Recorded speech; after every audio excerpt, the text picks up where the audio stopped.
We've all been there, right? Lying awake at 3 a.m., your mind is just racing. Overthinking is making you miserable, but you just can't seem to stop. Well, in this explainer, we are going to break down the 4 most common types of overthinking and give you some actual practical skills to train your brain for a quieter, more peaceful mind. It's the question that we've all pretty much screamed into our pillows during one of those late-night thought spirals. If this feels so bad, why can't I just turn it off? The answer, as it turns out, is probably not what you think. And that right there is the absolute core of the problem. Your brain isn't trying to sabotage you. It's using this really flawed logic, believing that all this mental spinning, all this churning is somehow keeping you safe. So to break the cycle, we have to teach our brains a new and frankly a better way to feel secure. Let's start with the first type of overthinking.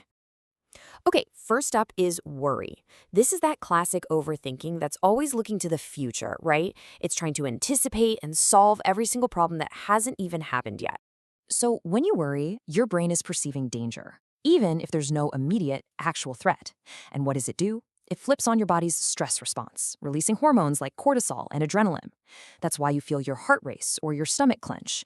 You're basically stuck in this constant, low-level state of fight or flight. Now, this is a really crucial distinction to understand.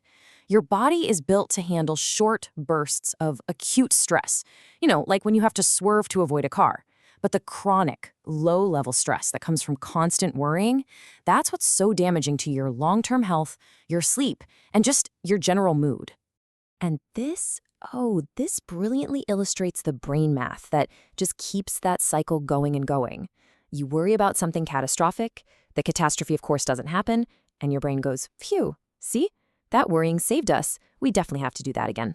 So you can't just stop worrying. That's not how it works. But you can contain it. And the skill is called scheduled worry.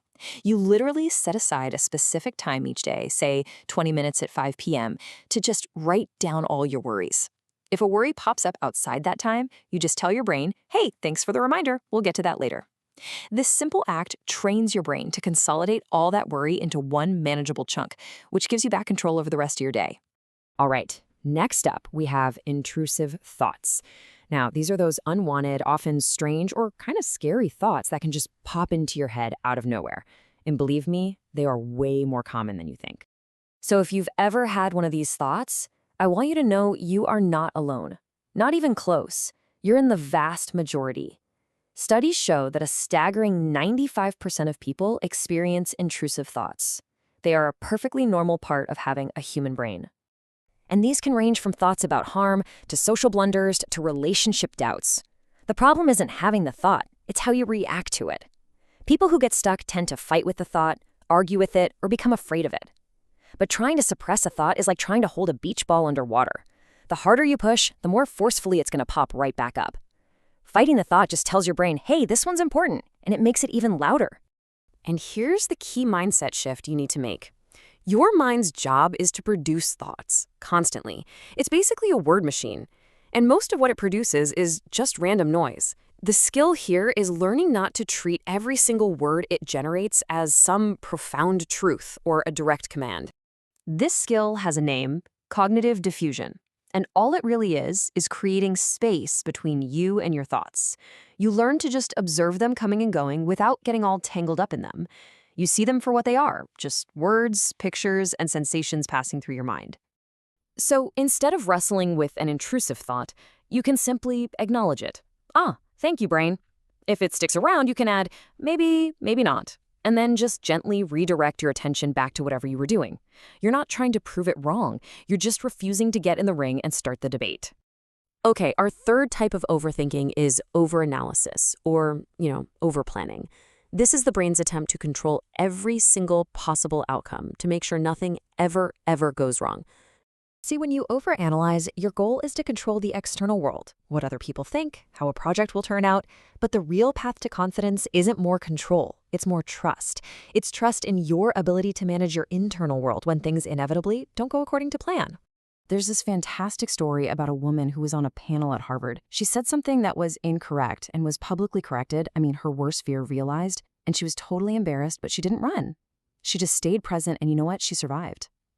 The crucial lesson was proving to her brain that she could handle imperfection. This is one of my favorite examples of this in practice. There's a guy named Jia Jiang who decided to conquer his fear of rejection by intentionally getting rejected for 100 days. One of his first challenges was to walk into a burger joint and ask for a burger refill. He was told no, of course, but because he stayed instead of running away, he realized that feeling of rejection, it wasn't fatal. He was building trust in his ability to handle discomfort. And finally, our fourth type, rumination. This is when you get stuck just chewing on the past, replaying mistakes or hurts over and over and over again. I love this analogy. It is so powerful. When you ruminate, you are literally carving a deep mental groove. The more you go down that same thought path, the deeper that rut gets and the harder it becomes to ski a different line. Now, the way out of this rut isn't to think harder about the past. It's to act in the present. The key is to identify the value that's hidden underneath the rumination. So take a look at this. If you're stuck thinking, I'm such a coward for not speaking up, the value under there is probably honesty. The action isn't to keep beating yourself up, it's to write down what you wished you said. Or if you're stuck on, I'm a terrible mom for yelling, the value is connection. The action is to go reconnect with your child right now. You're shifting from passive thought to value-based action. So, we've covered 4 types of overthinking and 4 really specific skills to help. But there's one foundational practice that makes all of them easier. You can think of it like the strength training for your mental gym.